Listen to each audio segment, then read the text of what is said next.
Your leadership superpowers.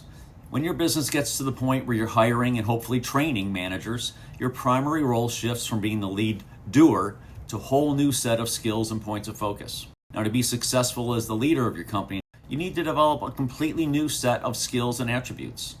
Now, every book on leadership will talk about being strategic, thinking long-term, and lots of other leadership type things.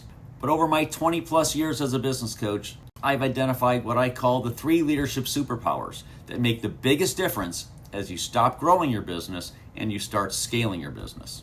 And developing mastery of these 3 skills is the key to leading your team and company to heights you may never have thought you were capable of achieving. The first superpower is a combination skill: prioritization and focus. Now, the bigger your company gets, the longer that corporate to-do list becomes.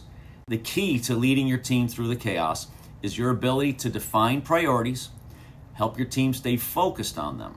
There's no way to ever get to everything, so the key is to make sure you get to the right things at the right times and to stay focused on them until they're completed.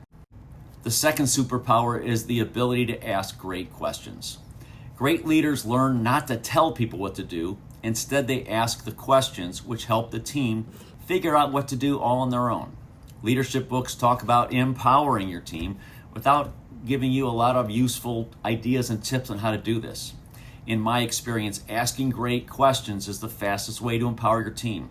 You help them to discover that they know more than they thought they did, that they were more capable than they believed, and you do this by simply asking better questions, then deploying superpower number 3.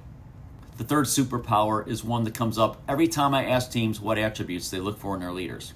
They want their leaders to listen to them. Back when we were doing all the work as that lead doer, right, we usually listened to correct, to fix, to redirect. As a leader, the skill you need to develop is listening to understand. Your team needs to believe that you are actually listening to them, not just hearing what they say. Listening includes hearing the words, observing the body language and the tone of voice, reading the room for context. When you truly listen, you can then choose which of your other superpowers to apply next: priority, focus, and/or another question.